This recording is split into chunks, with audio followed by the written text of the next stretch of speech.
하나님 말씀 보겠습니다. 데살로니가전서 5장 12절부터 22절까지 말씀입니다. 형제들아, 우리가 너희에게 구하노니 너희 가운데서 수고하고 주 안에서 너희를 다스리며 권하는 자들을 너희가 알고 그들의 역사로 말미암아 사랑 안에서 가장 귀히 여기며 너희에게 화목하라. 또 형제들아, 너희를 권면하노니 게으른 자들을 권계하며 마음이 약한 자들을 격려하고 힘이 없는 자들을 붙들어주며 모든 사람에게 오래 참으라. 누가 누구든지 아무를 걷지 말게 하고 서로 대하든지 모든 사람을 대하든지 항상 조심하라. 항상 기뻐하라. 쉬지 말고 기도하라. 범사에 감사하라. 이것이 그리스도 예수 안에서 너희를 향하신 하나님의 뜻이니라. 성령을 순종하지 말며 예언을 멸시하지 말고 범사에 하려 좋은 것을 취하고 같이 읽겠습니다. 악은 어떤 모양이라도 버리라. 아멘. 오늘 이 본 말씀 가지고 하나님이 기뻐하시는 공동체라는 제목으로 함께 말씀 나누겠습니다.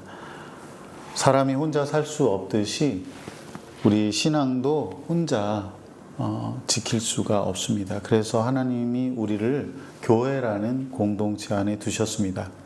그런데 이 교회 공동체가 건강하게 되려면 몇 가지 원칙이 필요합니다. 바울은 데살로니가 교회에 이제 편지의 마지막 부분에서 권면을 하면서 하나님이 기뻐하시는 교회가 어떤 것인지를 말하고 있는데, 세 가지를 말하고 있는데 이것이 우리 교회에도 꼭 필요한 그런 말씀이라고 여겨져서 함께 나누도록 하겠습니다. 첫째는 교회 지도자들을 존중해야 합니다. 우리 다 같이 본문 12절 13절 말씀 읽겠습니다. 형제들아, 우리가 너희에게 구하노니 너희 가운데서 수고하고 주 안에서 너희를 다스리며 권하는 자들을 너희가 알고 그들의 역사로 말미암아 사랑 안에서 가장 귀히 여기며 너희끼리 화목하라. 아멘. 여기 수고하고 다스리고 권하는 사람들은 교회 안에 지도자들입니다. 오늘날로 말하면 목사와 장로들 같은 직분자들입니다. 그들의 목회적인 돌봄과 권면과 말씀 선포, 기도, 이런 사역을 존중하고 인정해 주라는 겁니다. 그들의 섬김과 사역으로 말미암아 사랑 안에서 귀히 여겨라, 사랑 안에서 존중해 주어라 하는 겁니다. 이 말을 하는 이유는 왜 그럴까요? 바울이 그 당시에 데살로니가 교회 안에 어떤 갈등 관계가 있었던 것 같습니다. 그래서 사도 바울이 지도자들을 인정해주고 존중하라고 말하고 있습니다. 물론 맹목적으로 지도자들을 따르는 것은 위험하고 어리석은 일입니다. 우리가 뉴스나 또 여러 주변에서 많은 그런 좋지 않은 그런 이야기들을 듣게 되잖아요. 맹목적으로 분별 없이 지도자를 따르는 것은 위험한 일이에요. 오늘 본문 21절에 있는 대로 우리는 모든 일에 있어서 헤아려 좋은 것과 선한 것을 분별할 수 있어야 합니다. 교회를 선택하는 것이나 지도자를 따르는 것이나 또 우리가 일상 가운데에서 하나님의 뜻을 분별하는 것이나 이 분별이 필요한데요. 하나님의 진리 가운데 바로 살지 않는 사람, 복음이 아닌 다른 메시지를 한다면 그들의 사역으로 말미암아 사랑 안에서 존중할 필요는 전혀 없다 하는 겁니다.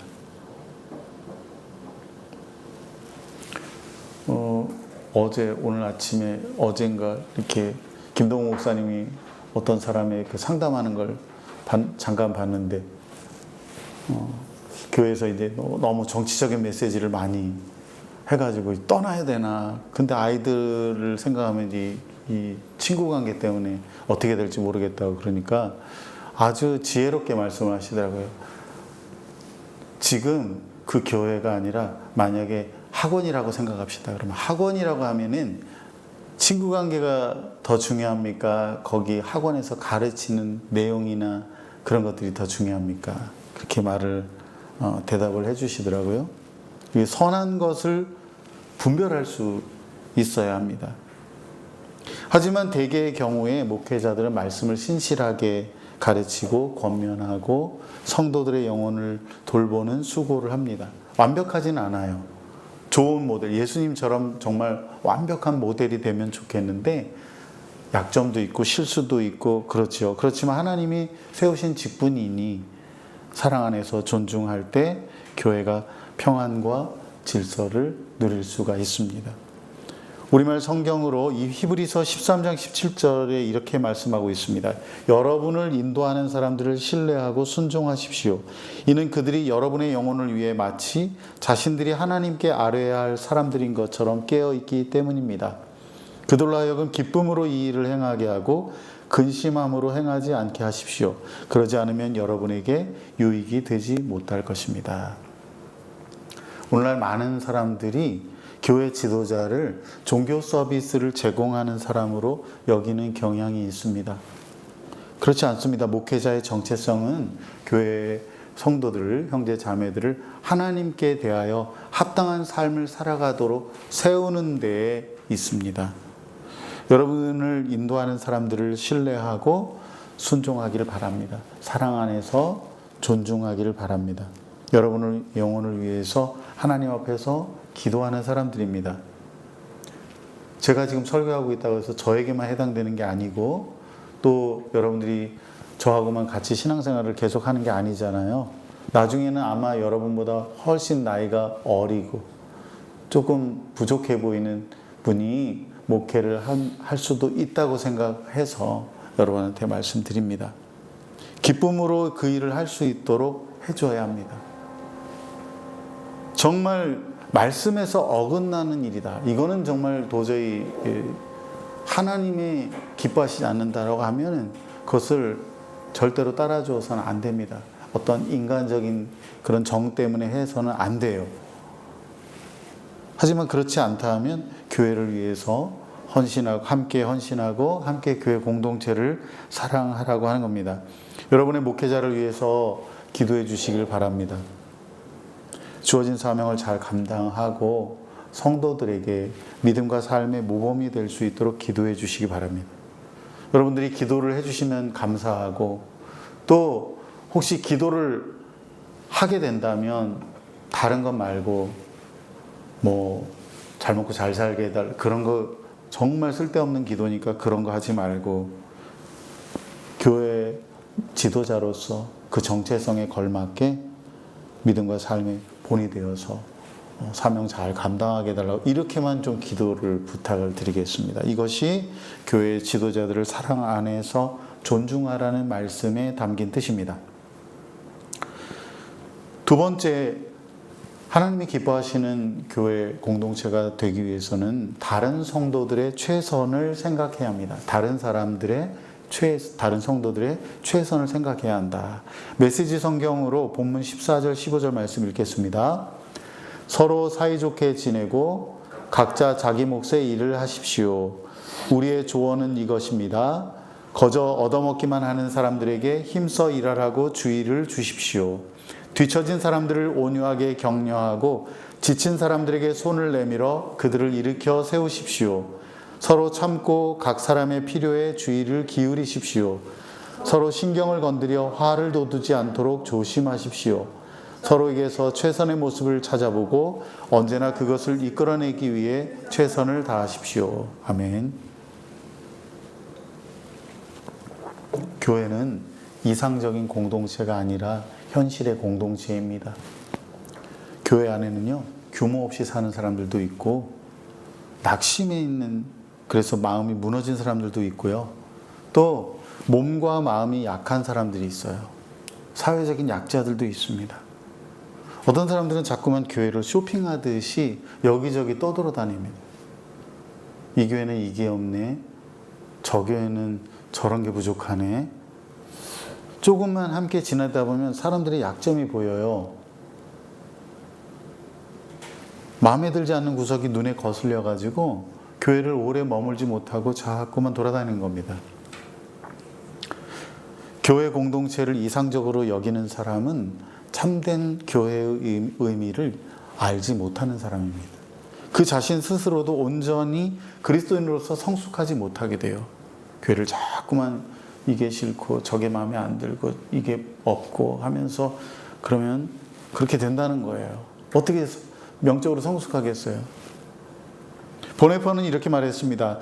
우리가 소속된 그리스도인의 공동체에 대해 날마다 감사하지 않고 도리어 모든 것이 우리의 기대와는 달리 너무 초라하고 보잘것없다며 불평만 한다면 우리는 예수 그리스도 안에서 우리 모두를 위해 이미 준비해 놓으신 경륜과 부유함을 따라 우리 공동체를 성장시키려는 하나님을 방해하게 됩니다. 그렇습니다. 우리 교회 안에서 삶을 무질서하게 살고 있는 사람이 있다면 잘 다독거려서 규모 있게 삶을 살라고 해줘야 합니다.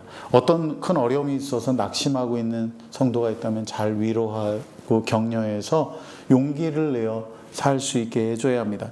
몸이 아프거나 연약한 성도가 있다면 그를 위해서 기도해주고 잘 보살펴줘야 합니다. 우리가 소그룹으로도 함께 모여서 말씀과 삶을 나누고 서로를 위해 기도하는 이유가 바로 여기에 있는 겁니다. 그런데 중요한 게 있어요. 그 뭐냐면 우리가 서로를 향해 잘 참아줘야 한다는 거예요. 하나님 우리를 잘 참아주고 기다려주시잖아요. 하나님도 우리가 그런 사람이 되기를 바라세요. 서로가 서로를 잘 참아줘야 합니다. 고린도전서 13장이 사랑장이잖아요. 사도 바울이 사랑에 대해서 말할 때 가장 강조하는 게 있어요. 그게 뭐냐면 오래 참아주라는 거예요. 그만큼 우리의 사랑에 있어서 서로가 서로를 참아주는 것이 무엇보다도 중요하다고 하는 겁니다. 마음에 안 드는 구석이 있어요. 여러분은 누구도 마음에 안 들잖아요. 가장 사랑하는 가족도 완전히 마음에 들진 않아요. 내 친구도 참아주는 거예요. 사람마다 어떤 일에 대한 기준이 다를 수 있고요. 기호가 다릅니다. 나는 이런 것 더 먹고 싶고 나는 이렇게 하는 게 더 낫다고 생각하고 하는 그런 생각이 다 다릅니다. 또 어떤 말로 상처를 쉽게 받기도 하는데 자기는 별 뜻 없이 말했다고 하지만 상대방이 기분이 상할 수가 있습니다. 어떻게 돼요? 참아주는 거예요. 기다려주는 거예요. 가장 중요한 것은 태도의 문제입니다. 그것은 우리가 다른 형제 자매를 바라볼 때 그의 최선을 생각해야 한다는 거예요. 다르게 말하면 다른 형제나 자매에게 가장 유익한 것이 무엇인지를 생각하라는 겁니다. 바울이 고린도전서 13장에서 말한 대로 자기의 유익을 구하지 않고 다른 사람의 유익을 구하는 태도입니다. 예를 들면 이런 거예요. 무질서한 삶을 사는 사람이 있다면 그가 언젠가는 삶을 규모 있게 살게 될 것을 기대하라는 거예요. 낙심한 사람이 있다면 언젠가 속히 새로운 힘을 얻어서 살아갈 것을 생각하라는 겁니다. 몸이 아프고 연약한 사람이 있다면 건강을 회복하고 그가 단단한 의지로 살아갈 것을 바라라는 것이에요. 이를 위해서 우리에게 필요한 게 뭡니까? 다른 사람에 대해서 최선을 생각하고 내 유익이 아니라 다른 사람의 유익을 생각한다고 하는 것은 그냥 되는 게 아닙니다. 우리에게 가장 필요한 게 뭐냐면 그래서 형제 자매를 위해서 기도해야 합니다. 우리는 직접 다른 지체들을 향해 나아갈 수 없습니다. 이건 보네퍼 목사님이 알려주신 거예요.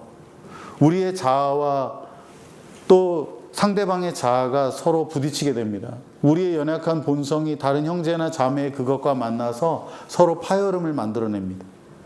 우리가 다른 형제나 자매를 위해서 기도하는 이유는 우리가 직접 그 형제에게 자매에게 나아가지 않고 그리스도를 통해서 그에게 나아가기 위해서입니다. 그렇게 할 때 비로소 우리는 우리의 본성이나 우리의 관점이나 우리의 감정이 아니라 우리 주님의 마음과 시각으로 서로에게 다가갈 수 있기 때문이에요. 그런데 평소에 막 형제 자매를 위해서 기도하지 않는 사람 어떻게 하겠어요? 교회 와가지고 자기의 어떤 감정, 자기의 어떤 관점, 그 본성 그대로 다가가게 되죠. 아무리 선의를 가지고 다가간다고 해도 이내 갈등과 오해가 불거지게 되는 것입니다. 그러므로 사랑하는 여러분, 교회 안에 여러 형제 자매를 위해서 기도하시기 바랍니다.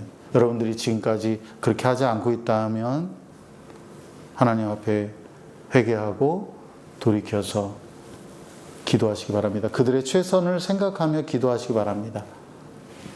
그들에게 가장 유익한 것이 무엇인지를 바라면서 기도하시기 바랍니다. 그것이 말로만이 아니라 진심으로 행함으로 형제 자매를 사랑하는 것입니다. 그 다음에는 구체적으로 도와줄 마음과 방법도 알게 될 것입니다. 그리고 그 결과도 아주 선한 것이 될 것입니다.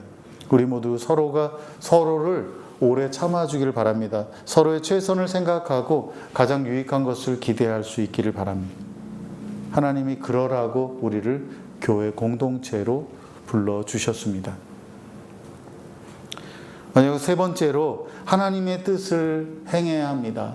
우리가 하나님의 뜻을 행해야 하나님이 기뻐하시는 교회 공동체가 될 수 있습니다. 다 같이 본문 16절부터 18절 말씀 읽겠습니다. 항상 기뻐하라, 쉬지 말고 기도하라, 범사에 감사하라. 이는 그리스도 예수 안에서 너희를 향하신 하나님의 뜻이니라. 아멘. 하나님의 뜻에는 크게 두 가지가 있어요. 숨겨진 뜻과 드러난 뜻이 있습니다. 하나님께서 우주와 역사를 운행하시는 일에는 분명히 우리가 이해할 수 없는 부분이 있습니다. 그것은 우리가 알 수도 없고요. 알 필요도 없습니다.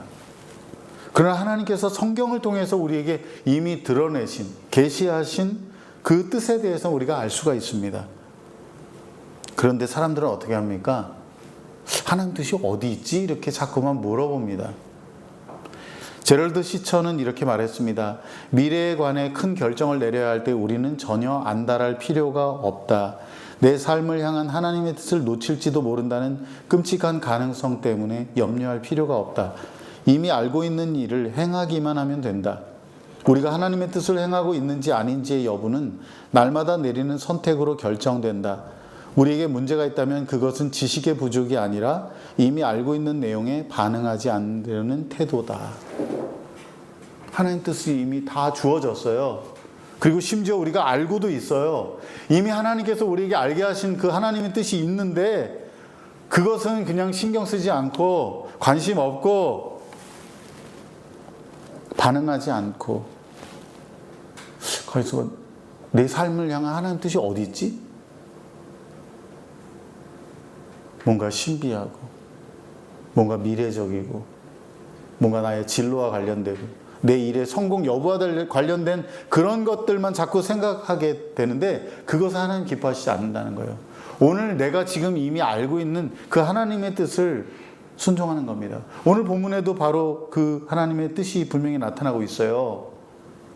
우리가 하나님의 뜻을 행하기 원합니다. 하나님 뜻에 순종하기 원합니다 라고 할 때 하나님이 이미 말씀하신 것, 우리가 단순히 다 알고 있는 것에 대해서 먼저 그 뜻을 행하고 순종하라는 것입니다. 그게 뭡니까? 기뻐하고 기도하고 감사하는 겁니다. 하나님의 뜻은 멀리 있는 것이 아닙니다. 오랫동안 기도해가지고 겨우 얻어낼까 말까 하는 그런 것이 아니고요. 우리가 매일의 삶 속에서 기쁨과 기도와 감사로 살아가는 것입니다. 이것은 환경이 좋아서가 아니라 예수 그리스도 안에 있기 때문에 가능한 삶입니다. 하나님은 우리가 날마다 기뻐하기를 바라십니다. 기쁠 일이 하나도 없는데요. 그래도 기뻐하라고 하십니다. 구원의 은혜와 주님과의 관계가 있기 때문에 어떤 상황에서도 기뻐할 수가 있는 겁니다.